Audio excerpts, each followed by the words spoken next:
आज मैं अपनी बात की शुरुआत एक वेद वाक्य के साथ करना चाहता हूं। कृतम में दक्षिणे हस्ते जयो में सव्य आहितः। इस बात को भारत के संदर्भ में देखें तो बहुत सीधा साधा अर्थ यही है, हमारे देश ने एक तरफ कर्तव्य का पालन किया तो दूसरी तरफ उसे बड़ी सफलता भी मिली। कल 21 अक्टूबर को भारत ने 1 बिलियन 100 करोड़ वैक्सीन डोज का कठिन लेकिन असाधारण लक्ष्य प्राप्त किया है। इस उपलब्धि के पीछे 130 करोड़ देशवासियों की कर्तव्य शक्ति लगी है। इसलिए ये सफलता भारत की सफलता है, हर देशवासी की सफलता है। मैं इसके लिए सभी देशवासियों को हृदय से बधाई देता हूं। साथियों, 100 करोड़ वैक्सीन डोज ये केवल एक आंकड़ा नहीं है, ये देश के सामर्थ्य का प्रतिबिंब है, इतिहास के नए अध्याय की रचना है। ये उस नए भारत की तस्वीर है जो कठिन लक्ष्य निर्धारित कर उन्हें हासिल करना जानता है। ये उस नए भारत की तस्वीर है जो अपने संकल्पों की सिद्धि के लिए परिश्रम की पराकाष्ठा करता है। साथियों, आज कई लोग भारत के वैक्सीनेशन प्रोग्राम की तुलना दुनिया के दूसरे देशों से कर रहे हैं। भारत ने जिस तेजी से 100 करोड़ का 1 बिलियन का आंकड़ा पार किया है, उसकी सराहना भी हो रही है। लेकिन इस विश्लेषण में एक बात अक्सर छूट जाती है कि हमने ये शुरुआत कहां से की है। दुनिया के दूसरे बड़े देशों के लिए वैक्सीन पर रिसर्च करना, वैक्सीन खोजना, इसमें दशकों से उनकी महारत है, एक्सपर्टाइज थी। भारत अधिकतर इन देशों की बनाई वैक्सीनेशन पर ही निर्भर रहता था, हम बाहर से मंगवाते थे। इसी वजह से जब 100 साल की सबसे बड़ी महामारी आई तो भारत पर सवाल उठने लगे, क्या भारत इस वैश्विक महामारी से लड़ पाएगा? भारत दूसरे देशों से इतनी वैक्सीन खरीदने का पैसा कहां से लाएगा? भारत को वैक्सीन कब मिलेगी? भारत के लोगों को वैक्सीन मिलेगी भी या नहीं? क्या भारत इतने लोगों को टीका लगा पाएगा कि महामारी को फैलने से रोक सके? भांति भांति के सवाल थे, लेकिन आज ये 100 करोड़ वैक्सीन डोज हर सवाल का जवाब दे रहा है। भारत ने अपने नागरिकों को 100 करोड़ वैक्सीन डोज लगाई है और वो भी मुफ्त, बिना पैसा लिए। साथियों, 100 करोड़ वैक्सीन डोज का एक प्रभाव ये भी होगा कि दुनिया अब भारत को कोरोना से ज्यादा सुरक्षित मानेगी। एक फार्मा हब के रूप में भारत को दुनिया में जो स्वीकृति मिली हुई है उसे और मजबूती मिलेगी। पूरा विश्व आज भारत की इस ताकत को देख रहा है, महसूस कर रहा है। साथियों, भारत का वैक्सीनेशन अभियान सबका साथ, सबका विकास, सबका विश्वास और सबका प्रयास का सबसे जीवंत उदाहरण है। कोरोना महामारी की शुरुआत में ये भी आशंकाएं व्यक्त की जा रही थी कि भारत जैसे लोकतंत्र में इस महामारी से लड़ना बहुत मुश्किल होगा। भारत के लिए, भारत के लोगों के लिए ये भी कहा जा रहा था कि इतना संयम, इतना अनुशासन यहां कैसे चलेगा।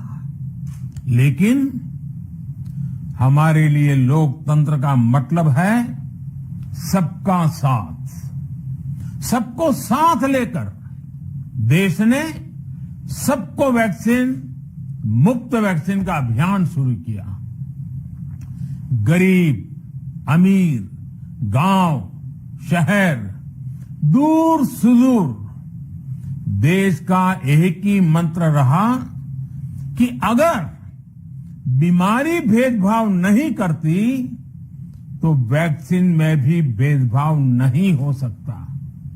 इसलिए यह सुनिश्चित किया गया कि वैक्सीनेशन अभियान पर वीआईपी कल्चर हावी न हो। कोई कितने ही बड़े पद पर क्यों न रहा हो, कितना ही धनी क्यों न रहा हो, उसे वैक्सीन सामान्य नागरिकों की तरह ही मिलेगी। साथियों, हमारे देश के लिए ये भी कहा जा रहा था कि यहां ज्यादातर लोग टीका लगवाने के लिए आएंगे ही नहीं।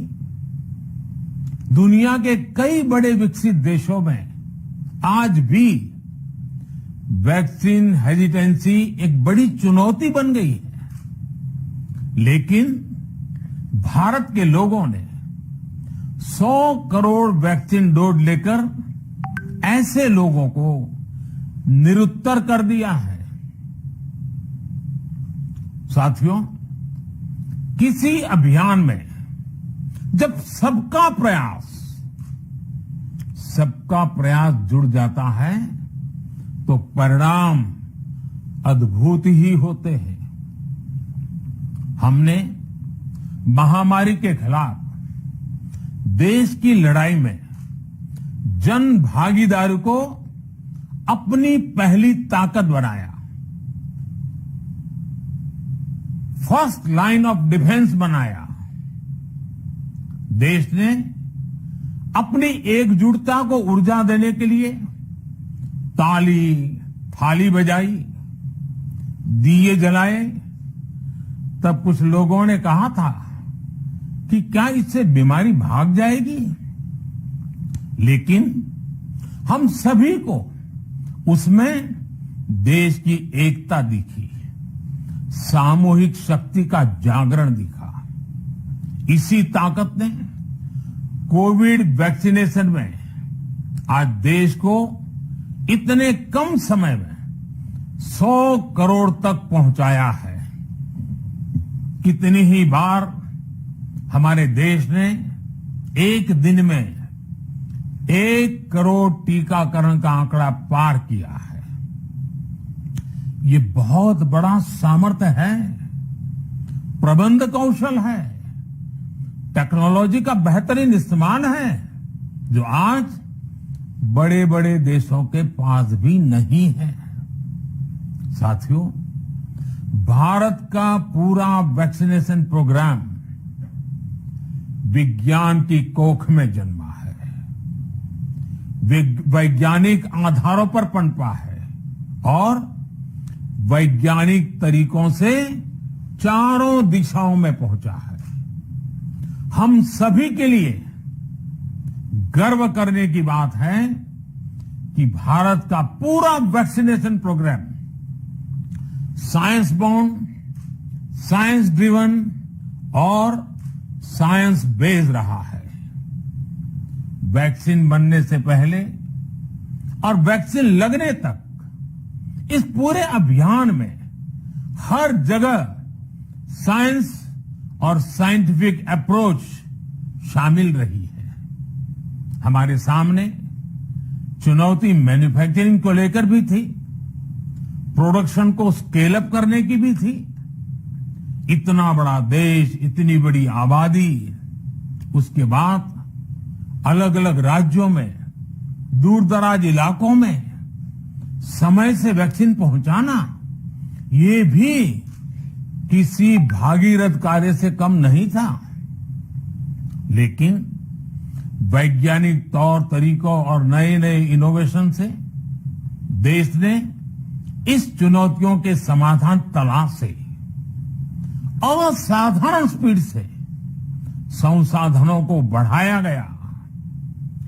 किस राज्य को कितनी वैक्सीन कब मिलनी चाहिए, किस इलाके में कितनी वैक्सीन पहुंचनी चाहिए, इसके लिए भी वैज्ञानिक फॉर्मूले के तहत काम हुआ। हमारे देश ने कोविन प्लेटफॉर्म की जो व्यवस्था बनाई है, वो भी विश्व में आकर्षण का केंद्र है। भारत में बने कोविन प्लेटफॉर्म ने न केवल आम लोगों को सहूलियत दी, बल्कि हमारे मेडिकल स्टाफ के काम को भी आसान बनाया। साथियों, आज चारों तरफ एक विश्वास है, उत्साह है, उमंग है। समाज से लेकर इकोनॉमी, हम हर तबके पर देखें, ऑप्टिमिज्म ऑप्टिमिज्म ऑप्टिमिज्म ही नजर आता है। एक्सपर्ट्स और देश विदेश की अनेक एजेंसीज भारत की अर्थव्यवस्था को लेकर बहुत सकारात्मक है। आज भारतीय कंपनियों में न सिर्फ रिकॉर्ड इन्वेस्टमेंट आ रहा है, बल्कि युवाओं के लिए रोजगार के नए अवसर भी बन रहे हैं। स्टार्टअप्स में रिकॉर्ड इन्वेस्टमेंट के साथ ही रिकॉर्ड स्टार्टअप्स यूनिकॉर्न बन रहे हैं। हाउसिंग सेक्टर में भी नई ऊर्जा दिख रही है। पिछले महीनों में किए गए कई सारे रिफॉर्म्स, कई सारे इनिशिएटिव, गति शक्ति से लेकर नई ड्रोन पॉलिसी तक भारत की अर्थव्यवस्था को और तेजी से आगे बढ़ाने में बड़ी भूमिका निभाएंगे। कोरोना काल में कृषि क्षेत्र ने हमारी अर्थव्यवस्था को मजबूती से संभाले रखा। आज रिकॉर्ड लेवल पर अनाज की सरकारी खरीद हो रही है। किसानों के बैंक खातों में सीधे पैसे जा रहे हैं। वैक्सीन के बढ़ते हुए कवरेज के साथ साथ आर्थिक सामाजिक गतिविधियां हो, खेल जगत हो, टूरिज्म हो, एंटरटेनमेंट हो, सब तरफ सकारात्मक गतिविधियां तेज हो रही हैं। आने वाले त्योहारों का मौसम इसे और गति देगा और शक्ति देगा। साथियों, एक जमाना था जब मेड इन ये कंट्री, मेड इन वो कंट्री, इसी का बोलबाला था, बहुत क्रेज हुआ करता था। लेकिन आज हर देशवासी ये साक्षात अनुभव कर रहा है कि मेड इन इंडिया की ताकत बहुत बड़ी होती है। और इसलिए आज मैं आपसे फिर ये कहूंगा कि हमें हर छोटी से छोटी चीज जो मेड इन इंडिया हो, जिसे बनाने में किसी भारतवासी का पसीना बहा हो, उसे खरीदने पर जोर देना चाहिए। और ये सबके प्रयास से ही संभव होगा। जैसे स्वच्छ भारत अभियान एक जन आंदोलन है, वैसे ही भारत में बनी चीज खरीदना, भारतीयों द्वारा बनाई चीज खरीदना, वोकल फॉर लोकल, ये हमें व्यवहार में लाना ही होगा। और मुझे विश्वास है सबके प्रयास से हम ये भी करके रहेंगे। आप याद करिए, पिछली दिवाली हर किसी के मन मस्तिष्क में एक तनाव था, लेकिन इस दिवाली 100 करोड़ वैक्सीन डोज के कारण एक विश्वास का भाव है। अगर मेरे देश की वैक्सीन मुझे सुरक्षा दे सकती है, तो मेरे देश का उत्पादन, मेरे देश में बने सामान मेरी दिवाली और भी भव्य बना सकते हैं। दिवाली के दौरान बिक्री की एक तरफ और बाकी साल की बिक्री एक तरफ होती है। हमारे यहां दिवाली के समय, त्योहारों के समय बिक्री एकदम बढ़ जाती है। 100 करोड़ वैक्सीन डोज हमारे छोटे छोटे दुकानदारों, हमारे छोटे छोटे उद्यमियों, हमारे रेहड़ी पटरी वाले भाइयों बहनों, सभी के लिए आशा की किरण बनकर आई है। साथियों, आज हमारे सामने अमृत महोत्सव के संकल्प है, तो ऐसे में हमारी ये सफलता हमें एक नया आत्मविश्वास दिलाती है। हम आज कह सकते हैं कि देश बड़े लक्ष्य तय करना और उसे हासिल करना बखूबी जानता है, लेकिन इसके लिए हमें सतत सावधान रहने की जरूरत है। हमें लापरवाह नहीं होना है। कवच कितना ही उत्तम हो, कवच कितना ही आधुनिक हो, कवच से सुरक्षा की पूरी गारंटी हो, तो भी जब तक युद्ध चल रहा है, हथियार नहीं डाले जाते। मेरा आग्रह है कि हमें अपने त्योहारों को पूरी सतर्कता के साथ ही मनाना है। और जहां तक मास्क का सवाल है, कभी कभी जरा, लेकिन अब तो डिजाइन की दुनिया भी मास्क में प्रवेश चुकी है। मेरा इतना ही कहना है, जैसे हमें जूते पहन करके ही बाहर जाने की आदत लग गई है ना, बस वैसे ही मास्क को भी एक सहज स्वभाव बनाना ही होगा। जिनको अभी तक वैक्सीन नहीं लगी है, वो इसे सर्वोच्च प्राथमिकता दें। जिन्हें वैक्सीन लग गई है, वो दूसरों को प्रेरित करें। मुझे पूरा भरोसा है कि हम सब मिलकर प्रयास करेंगे तो कोरोना को और जल्द हरा पाएंगे। आप सभी को आने वाले त्योहारों की एक बार फिर बहुत बहुत शुभकामनाएं, बहुत बहुत धन्यवाद।